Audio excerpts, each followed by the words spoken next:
Hey there, everybody. Welcome to a new thing that I'm going to try today. There are two potential things that this will do for you. One, this will introduce you to a framework for theoretical approaches to reptile and amphibian husbandry, as we will approach it on this channel. Second off, it might piss you off to watch this video if you take your ego seriously with your pet. If that's you, Godspeed, brother. I can't do much for you. So welcome to a framework for theoretical approaches to reptile and amphibian husbandry, a video by PetFacts TV. Put simply, this is just my outlook on how you can approach anything when keeping reptiles, amphibians, or fish in the home. Before we go through our framework and talk about some things, let's talk about my goals in keeping, because my goals are likely different from yours. If that's the case, your goals are wrong. Readjust them, brother or sister. First of all, my goal here is to bring natural settings in indoor spaces. Inside is a bummer. A lot of the times, the best part of a house is the window where you can sit and look outside at the birds. My goal in having all these cages here full of animals that poop and smell is to take some of what's outside of the window and bring it in so we can enjoy it. Second of all, I have a unique knowledge of field biology. You'll notice the field part is green. There's a difference between field biology and biology. A lot of biology is done in a lab where things are controlled and things happen for a reason. Out there, that's not the case. Things just happen out there. If you're a snake and a tree falls down, what are you going to do? How are you going to live now that tree's fall down? What new animals are going to come in that you can maybe eat or run away from because of that tree? And that's the field biology and ecology part of my setups, is that I don't want things to be static. I don't want to put things into a cage and then go, all right, and walk away, and they live 15 years, and then they die. I want every 3 weeks to be putting something new in. I want setups that change and that evolve the same way things do out in the field. And also what that means is that I've made a lot of observations on reptiles and amphibians in particular out in the field. I know their habitat really well. I know where to look for them. What that gives me the ability to do is make setups that are tailored to my understanding of a species that I've built from the field and not from a care guide at PetSmart or from, what the guy at the pet shop up the street told me. The third one is the big one. Make my setups more biodiverse and more engaged. This is not for me. This is for the animals. If you go outside, I'm not necessarily subscribed to this, one animal per setup for all of them. They've got to be alone. Nah. Animals live together. Plants and animals share ecology and they share space. To bring more biodiversity into a setup, as long as it's safe, talking about safety, we're not talking about just having fun. I think that you cannot do harm by bringing more biodiversity into the cage. That safe word, there's a gradient around that. We can talk about that a little later. And then also engaging. A lot of setups, whatever's in there just sits there. If you see most bearded dragon cages, what can you expect the bearded dragon to do other than bask? Not a whole lot. Same thing goes for snakes. Same thing goes for a lot of setups where it's just like, this guy's just sitting there, and that's it. It's not fun for the person that keeps the animal, and it's not fun for the animal. So my goal is also to make setups that, bring some of that wild behavior into the mix. Third, and that's what this is, share my work with you lovely, lovely viewers. Except for you, Rupert. And then lastly, conserve.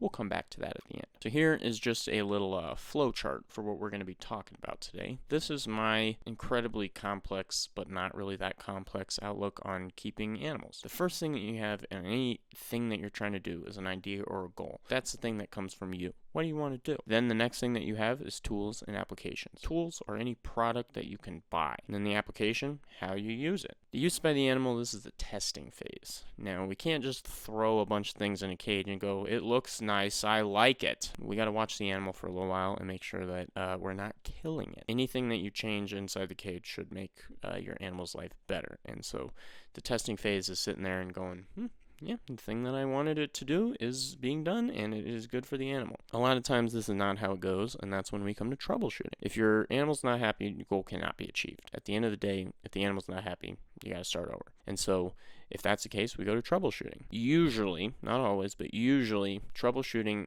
involves getting less complex. We've got too many moving pieces in here. Let's just focus on this one thing we're trying to do so that we can do it, move on with our day, and get back to the testing phase. Once the animal is happy, we have our temporary product. I would like the cage to look different every day, every month, and every year, and that can be on a large scale or a small scale. The reason it's temporary is because, at least in my experience, you're always going to have another idea. You're always going to have something new that you want to do, something that you want to try. Usually a new idea or a new goal involves bringing up the complexity. Once you have one thing where you want it, you can add another layer on top of that. Think of it like a house, the more floors we got, but it still's got to stay stable. In this case, we have a simple goal. We want to raise the ambient relative humidity in the veiled chameleon's cage to at least 40%. Now on the right, we've got our tools. We can go out and we could buy a really fancy environmental control center, or we can get a cheap little thermostat. We can use, just spray bottle, or we can go out and get a fancy fogger with timers and all that stuff. We can use a glass cage. We can use a screen cage. There's all sorts of things that we can spend our money on. Our money is our primary resource in this game, after all. We should pick the right resources to use. Then you have your applications. This is what you're going to do with it. How much you spray or fog, or when you do it. When or how you feed. What feeders you choose. What are you supplementing? Are you using live plants? How is your setup? Anything you do with any product is the application. The tool is just what you're using to do it with. Now, we're at the complex part. The testing phase. Standards for success.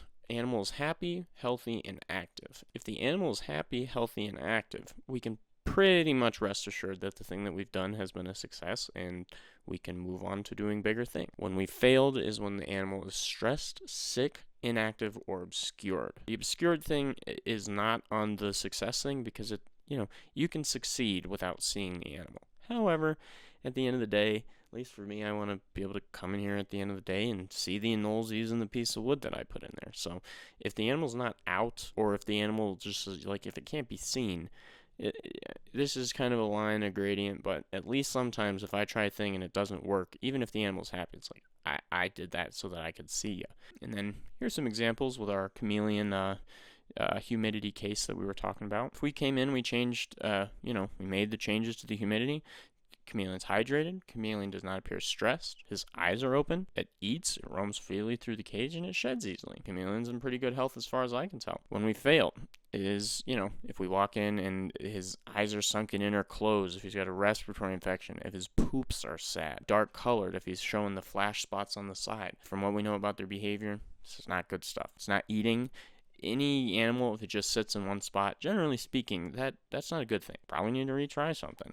And then lastly is sheds for reptiles. If your reptile's not shedding, you're not doing things right. There's always like, oh, well, I just have one that doesn't do it. Okay, that's fine. But if all your animals have stuck sheds, what are you doing? Now, there are two approaches to troubleshooting. You can do two things. You can redo the tool, or you can redo the application. Or you can question whether or not you even need to be doing this at all. And reconsidering the application is, okay, maybe I'll turn this on later. Maybe I'll set this thermostat to 85 degrees. Maybe I'll put the tank by the window so that we can see the sun. Maybe these two animals don't need to be together. That's reconsidering an application. Reconsidering the tool is, the Miss King flooded the tank. Do I need this? Is this 150 watt bulb too big? Maybe this lamp holder that I got at PetSmart is junk. Maybe a 20-gallon aquarium too small. Maybe I don't have enough. Maybe I need to get a thermostat. Finally, in terms of our framework, sometimes you find yourself stuck over and over and over troubleshooting the same animal. If this is you, give it away. Just give it away. Don't keep it. From all of us who work at pet stores, every single week, some kid or some adult that doesn't have time or somebody that isn't thinking, that's how I got Grouper. Two kids were walking around the store with Grouper in their hand like ice cream cone. Well, he went like this with his eyes closed and he was black, and I took him away and I said, why do you have this? And they explained, and I said, look, you're going to kill this thing. Give him to me so I can kill him. Give him to me. I'll take it. There's always, no matter where you live, no matter your situation, you can go on Facebook, and in 10 minutes, I promise you, you can find somebody that will take the animal that you're not able to take care of. It's okay to be in over your head. We've all done it. But when your animal is consistently in over your head, just give up. It's fine. What are you doing? You can use this opportunity to learn. If you're going to give the animal to somebody, say, can I just see what you do so that, in the future, if I ever do want to have a chameleon, I know how to, do whatever. It's always a chameleon. It's always a chameleon. I would like to rehash. There are Facebook groups for reptile keepers everywhere. You can get your animal to somebody that can take care of it. There's no animal that's really that difficult to take care of. There's just people that don't have time and don't know that much. Get it somebody who knows the amount and that has the resources to take care of it.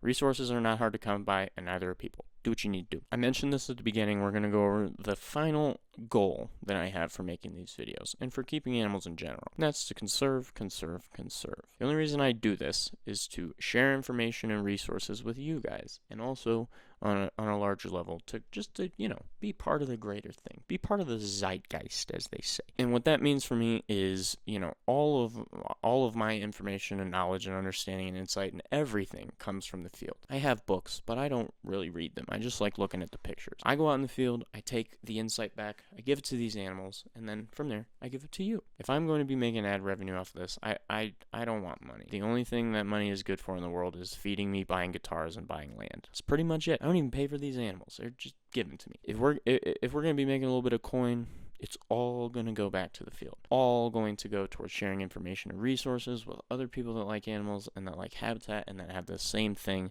It's going to go towards funding conservation initiatives. And finally, and most importantly, and primarily, it's going to go towards buying, conserving, and restoring land across the world.